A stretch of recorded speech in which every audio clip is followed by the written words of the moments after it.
Good evening, everybody. Warrior Mindset Monday. 90 and 90, trying to keep up with the commitment that we said we was going to make by checking in 90 days. They say you take and practice anything for 90 days, it becomes a part of your muscle memory and becomes a habit. So trying to just reach out and keep the positive energy going. And today is a Warrior Mindset Monday. Normally I would do this like early in the morning, but just thought I would throw it in after class. Just got to finish teaching the class. Well, not one class, but a couple of classes. Students was rocking, man. I mean, me and my wife just been killing it. Little kids, I mean, I know a lot of people be complaining about the Zoom, complaining about, you know, how hard it is to teach online. Man, them students be killing it. I just think back where I never thought that we would be in a situation like this. And I know how it was when I was that little kid in the projects, that little kid in the projects trying to learn martial arts, trying to learn martial arts and coming home from the movie theater being so poor that couldn't afford to go to a karate school, so we had to make it up as we went along. Good evening, everybody. So came up in that hood, all you did was just practice your kicks, your punches, pulled out the little mattresses, the broomsticks, and making up your nunchucks and doing all that stuff because it was something about the movies and something about what you seen on that screen that just made you believe that it could change your life and get you out of the situations that you were in. And you did whatever it took. If it meant going to the movie theater, taking pictures of the screen, or filming the words of the movie and coming back, putting it up in your homemade dojo and just practicing, you know, that's when you look at what we got with the students now. You see them all on Zoom just killing it. I mean, sweating, pushing hard. I mean, I can say one thing about this generation. I know me and my wife both agree that you know, the self-motivation and the development to be able to stick to it and be held accountable for showing up on time, taking these classes, pushing, because you don't get a break. I hate like lack of energy. So when you're around me or you're around us, you got to be motivated. You got to keep on pushing. There is no way.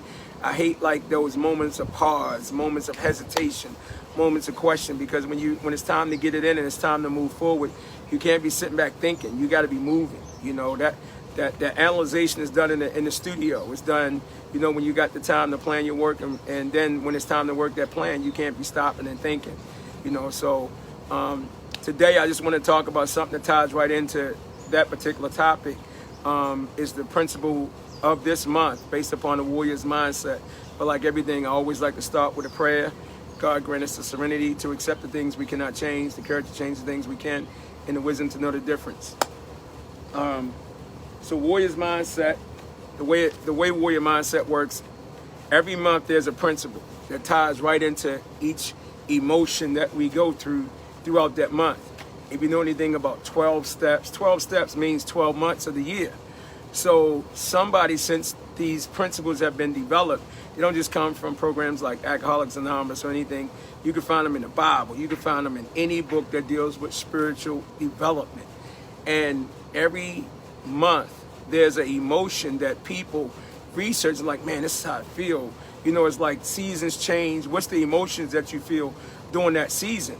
So people documented those emotions, and enough people documented those emotions, and enough people been around and got tremendous results from just reading those things and following those things, that we all put them in place. And, you know, for the warrior mindset, we broke those down. And this month is the month of May. So the month of May, the principle is called persistence. Being persistent, just getting up, showing up, man. You know, you just got to keep on going. You know, it ain't the greatest and the best and the most educated that wins the race. It's the one that continues to just keep on being persistent. You just keep on going. When you fall down, you just get back up. You just keep going and going and going. And especially if it's something good and it makes you feel good, because you know it's bringing about just like a sense of inner peace, just keep going and going and going. You don't stop it. Even when you don't want to do it, that's when you have to do it. One thing I learned as a champion first was that you got to show up and you got to do it when nobody else wants to do it. You know, and one thing that I realized that in order for me to turn my life around, you know, I had to do the things that was the total opposite of what I was familiar with. I was familiar with all the negatives. I was familiar with the anger. I was familiar with fighting, beating people up, and, you know, just doing whatever I had to do to represent who I was. And if you didn't, you know, it's just, once again, it's like, you know, when you go through so much as a child, when so many negative things is ingrained into your head, so much violence, so much, you know, abuse, despair, all those things that, you know, I'm blessed that our kids don't have to see, but that was just a part of my upbringing. That's what it was, you know, and I'm thank God that I didn't, you know, it didn't break me. It made me stronger. But what I realized is that once I found a new path, a new way to like go away from that, I had to be persistent with it. I had to keep on pushing. Even when 99% of the people around you, including friends and family, you know, didn't support your change, they continue to criticize you and put you down. And even your, you know, the people in your industry, the people that you work around, the people that you think would have your best interests at heart, you got to keep on pushing. Because you know inside yourself what your story is. You know what those dark moments was and what they continue to be. You know what goes on in your head, even right now. You know what emotions you carry. You know what your fears are. You know what your doubts are. You can't let nobody, I don't care how much money they got, I don't care how much education they got, I don't care who they think they are. At the end of the day, you the person got to be able to dig down inside yourself and hold on to what you believe is true. And if it's allowing you to surpass certain like obstacles that you know inside yourself were like hindrance to your growth, you got to continue to push forward. You cannot let nobody else determine what your journey's going to be or what you got to do to keep on moving. You don't need the approval of other people. All you need is the approval of you and God. You know, so, I mean, the way this patience thing works, it says accepting people for not celebrating my success. That was a hard lesson for me to learn. I mean, before I got in trouble, it was like, you know, yeah, man, people don't support me. People criticize me. Why do everybody turn against you when you're trying to do the right things? You know, it's funny how the world works. You do bad, then you know, you make amends, you deal with the consequences of your bad doings, and then you go forward and you try to do the right things, but then you realize that doing the right things, you meet more people that are against you and that try to hold you back, that criticize you, that stab you in the back when your back is turned, you know. And a guy by the name of Brother D taught me that. He said, man, look, don't think that when you get your life in order and you start leading the right path, that everybody's going to be celebrating your success. It's the crazy thing about it. More people are going to be against your success than going to be celebrating your success, you know. And that was a hard thing for me to bear when I was really trying to like turn my life around, you know. So this was something that I had to put in my mind. I said, I got to learn to accept people that don't accept me for changing my life. I cannot beat myself down. I cannot keep on fighting and try to prove. Come on, man. You know, you keep on trying to convince people to believe in you and support you and be on your side, man, you'll be dead. That's too much stress. That's, no. You gotta, you know, accept people for not celebrating your success. Accept those people that are against you. Accept those people that hate you. Accept those people that criticize you. And it goes and it says, I have learned to show patience with friends, family, and acquaintances by accepting their doubts, their jealousy, and negative chemistry. By doing so, it helps me to treat them like I wish to be treated. That is an authentic celebration. It's hard, but I must do so. If I want to continue to grow and become a better person, I got to learn to accept people that hate me, criticize me, put me down, and make it harder for me to you know, move forward. And, you know, a guy told me, he said, do you think you're not going to be tested? That's a test from God. What are you going to do when you pushing forward? You're doing everything that's right. You done turned your life completely around. And you thought that all these people would be on your side celebrating you and, you know, and trying to provide an opportunity for you to go forward. And for me, the one thing I learned, I don't need people to write a check for me. I don't need nobody to give me nothing, because one thing I learned from the street, you don't ever want nobody to give you something, because guess what? One day they're going to hold it over your head. So you want to earn whatever whatever you get, you want to work your behind off and earn it. And there's no doubt in your mind or their mind that you haven't worked it and earned it, by the work and the things that you put in. So that's really important. But yet still you can do that and you still have people trying to put you down. You still have people trying to, to stop you from growing.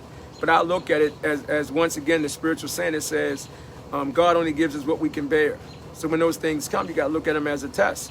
What is it that I must learn from this? What can I learn from this situation? This sort of stress, this sort of negativity. You would think that doing this, like this whole thing with I don't like to say the name, but you know what's going on right now. And I mean, it's real, man. You look around, this is real. Some people ain't getting it. Some people still look at it like it's a joke. It's not real, It's the government. I don't know what people be thinking, man. But for when I look around, I see all the cars still parked outside. I look and see all the businesses still closed down. I look and see that the kids not in school. The kids are not in school. Good evening, everybody. The kids are not in school. I mean, we on lockdown, so maybe we slow. I don't know what's going on, but it's real. So what we have to do is make the best of the situation, And I know me and my family, it gives us a chance to really come closer, come together. Most importantly, it allows us to dig down deep and really get to, dig down deep inside ourselves, man. Start trying to find creative ways to connect, to empower our students and, empower our community and do all the things that we need to be a positive light for everybody. Just like I said, when I look at classes, when the kids come on those classes, man, these kids are killing it. I mean, I don't care what nobody say, man, these kids these experiences that they having right now, the way they working out on Zoom, the way they showing up and being held accountable, the things that they doing and what these parents are doing, man, this is going to be a hell of a generation, man. I don't know what universal test we are going through, but I'm telling you, on the other side of this, we're going to have some powerful, committed young men and ladies. And then you got to have your hat off for these parents that are just flowing. They just adapt and they just going with it, man. They got to do what they have to do. I sit there, see my wife, man, wake up early this morning. She was like at the table doing homework for almost 6 or 7 hours, man. Because she refused to don't let them just do what they say do in school. No, she's like, no, you're not going to go back and being slow. You're not going to go back and be felt behind. You're not going to go back and be stupid and or whatever. I mean, come on. Some people just take it like, look, I'm going to do whatever I have to do. We go ahead and just do those little classes they got online, and then that's it. No. My wife, my Messiah, 13-year-old one, he wakes up in the morning. He on that school. He on that thing doing it until 4, maybe 3 o'clock in the evening. He focused. You know what I'm saying? Z, Miss Kimber sitting there. I mean, like I tell you, my wife, man, I don't know how she do it, dealing with the cancer. I mean, she's doing everything. I say again, I ain't even gonna put that debate in and say that men work harder than women or whatever, man. I sit there and see the load that she carry, cooking, doing homework, doing everything. This is a time where you gotta decide, what do you want for your kids? What do you want for your students? What do you want for your community? What do you want for yourself? What do you really want? And what sacrifices are you willing to make? You know what I'm saying? What stress and pressures are you willing to carry? Because it's time to warrior up. Warriors got to carry the world on their shoulders, man. You got to figure out how to balance all this out in order to make sure that when these kids come back and things come back to the new norm, not the old norm, but the new norm, can't have these kids falling behind. You can't be falling behind. Think about it. When everybody come back to whatever's going to be this new norm, it's going to be think about wild horses. They didn't open the cage and let the horses go free, and now every horse is running. They just running over each other. They just run into the front door. As a leader, you got to figure out, man, how I'm going go another direction. I ain't going where the herd's going, because that's where everybody thinking about. I got to figure out another way to go that's going to allow me to get the attention of those that can help me propel forward and go where I'm trying to go.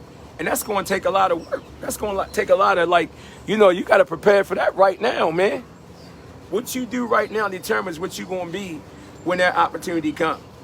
I tell you a story. I remember when I first started competing, and with my natural ability, I used to always win tournaments. I was I could never win first place, but I was winning all the tournaments. I was winning some big tournaments, man. I mean, Fred Hamilton's Battle of the Dojo, All-American. I was winning all these tournaments, but I could never win Grand Championship. And I started wondering, like, man, why? And that was even after I came from China, man. You know, I still couldn't win grand. I was winning some now, every now and then, but I would always win first. But I never could close the door on the big one. And I remember when I got locked up, I promised myself that, man, I'm going to train like Billy Blank's talking about. Train like a maniac. Train like a maniac. So when I started getting up every day doing that jailhouse workout, 1,000, 2,000 push-ups, run the yard for like 2 to 3 hours, you know, in a library. I promised myself that I would never be, they used to always say, you want to keep something from a man, especially a young black man, put it in a book. Said, I ain't going out like that no more. I'm going to go in that library and I'm going to read every book that they got in that library. I read the Bible front to back. I read the, the dictionary front to back. I did exactly what Malcolm X did, man. I followed that lead. I read anything and everything so I could educate myself. And I worked out as hard as I have ever worked out in my life. And when I came home and I made a decision to live on the street and you know, check in a mission, I used to run to Washington Monument every day for about 2 hours. Boom, boom, boom. And then when it rained and when it would snow, I would run in the rain. Because in my mind, I always say, you know what? I know the people that I'm competing with not running in the snow. So mentally, when I get into competition and I stand up next to them, I already beat them.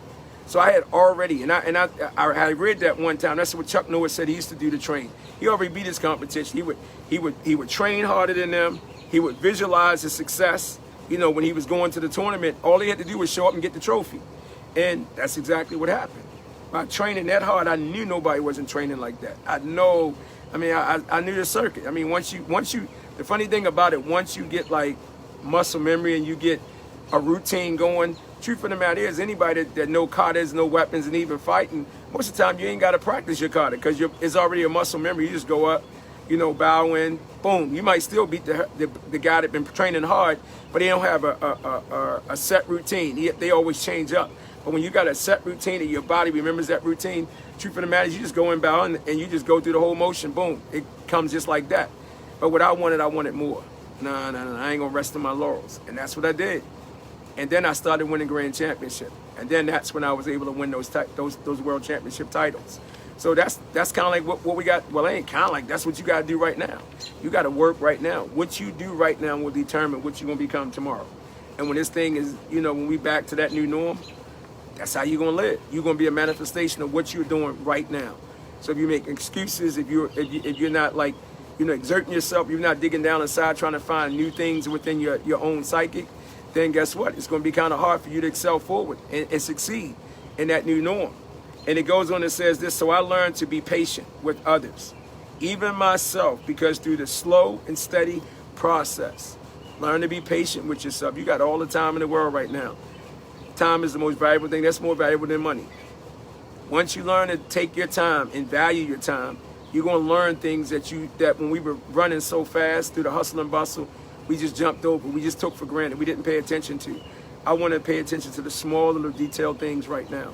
So when it's time to get it back in and you ain't got no time to do all this time on your hand, you already got that muscle memory, but that muscle memory is, you know, is on autopilot at a level far beyond what most of the people, because it's not about competition with somebody else. It's really about acceleration within yourself. Good evening, sir. So right now it's time to like really, you know, buckle down, man, and give it your all. And it goes on, the reading says again, so I learned to be patient with others, even myself, because through the slow and steady process, you learn to accept people, places, and things for who and what they are at that particular time. I can't change a person. I can't change a person. I can't change a thing, but I can change me. So this is the time to dig down inside ourselves and change ourselves. And that's what we spend most of the time, just trying to get to know self, trying to understand self. We happened to see this movie this weekend. It was called 1 Million Pieces. It was a book out about this kid who got strung out off of drugs, and his life got so shattered that it was broken in a million pieces.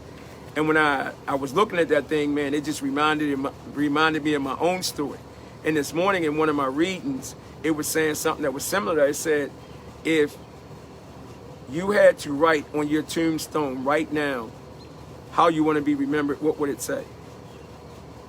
That's like pretty powerful. What would it say? What would they remember you by?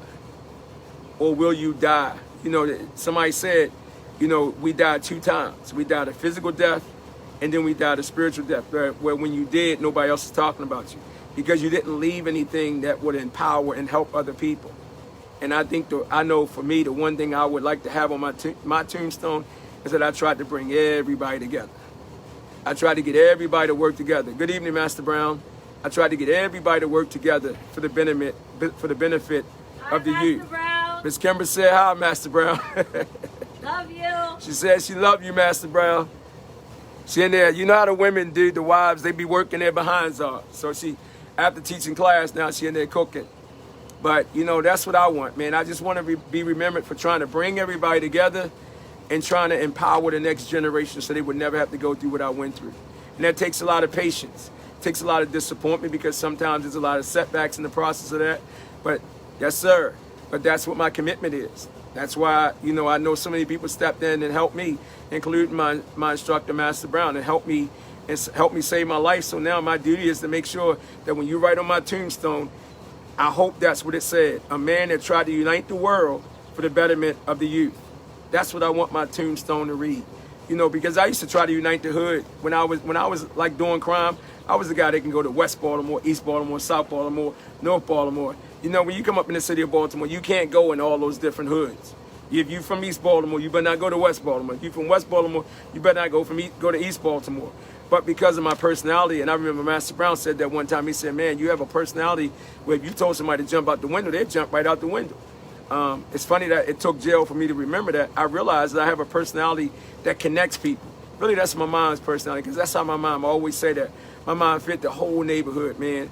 If she had a loaf of bread, she made sure everybody within that project building got a piece of that bread or got a piece of chicken or whatever it may be. And that's inside my little soul. I just want to see everybody get together, man. I want to see everybody celebrate. I want to see everybody enjoy life, man.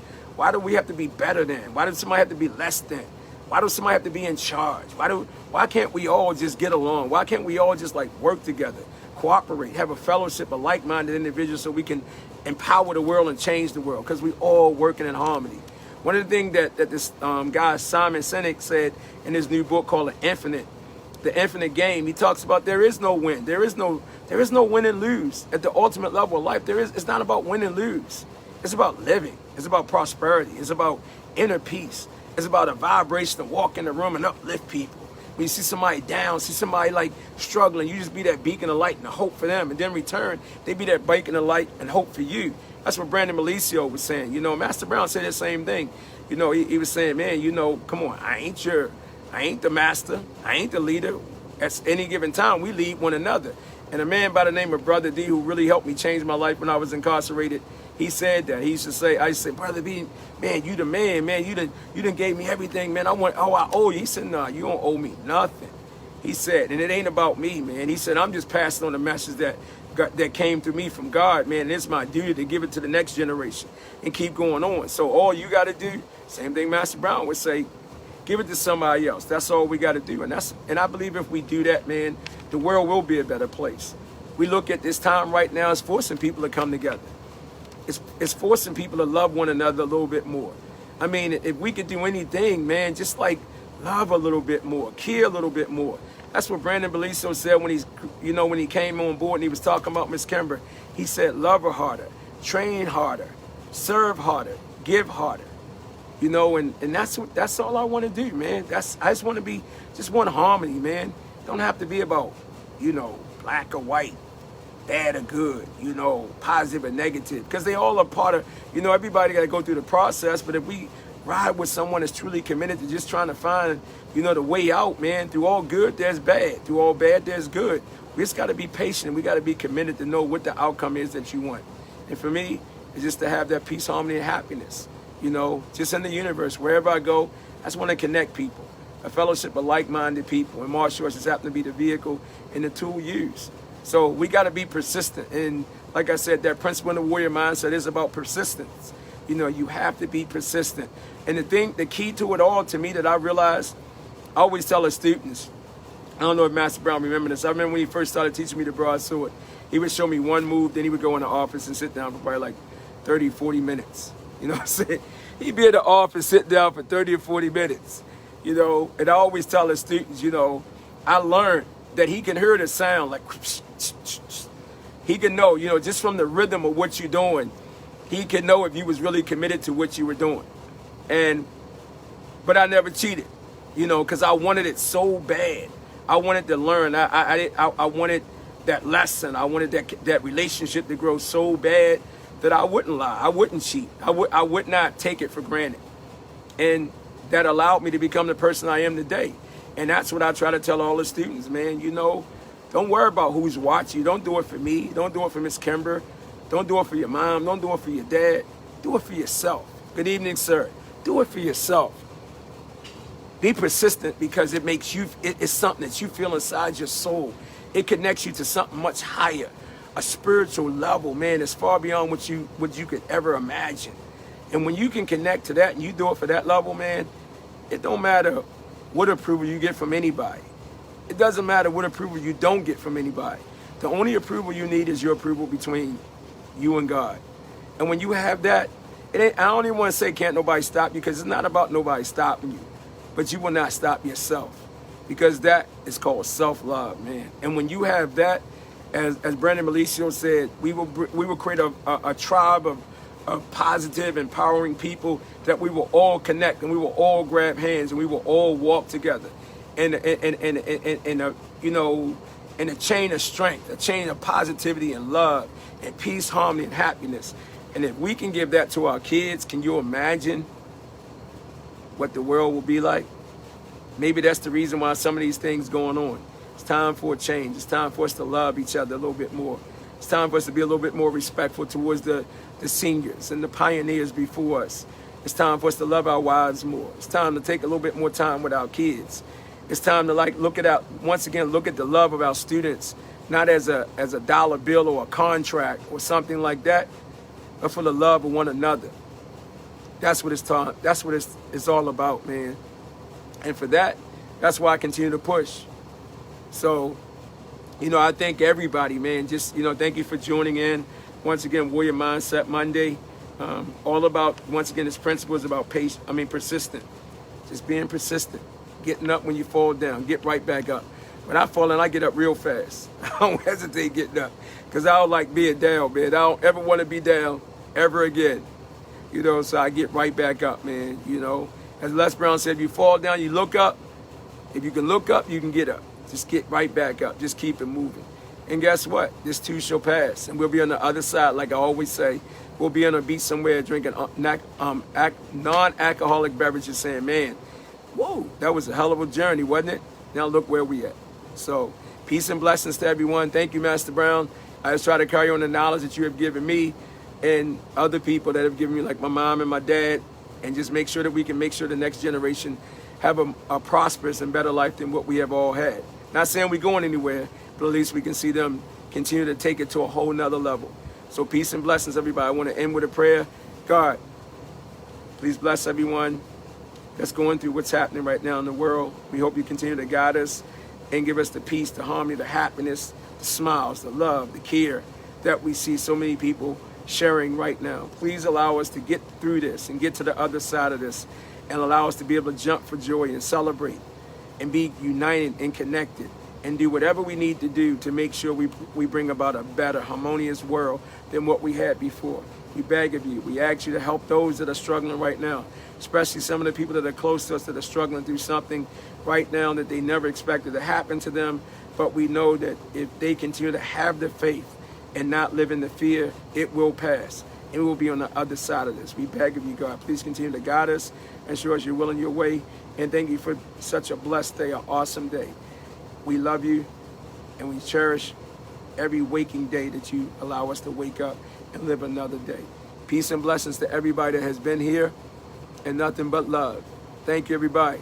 Mr. Mike Toll, what's happening, my brother? You number 7. All right, good night, everybody. Peace and blessings.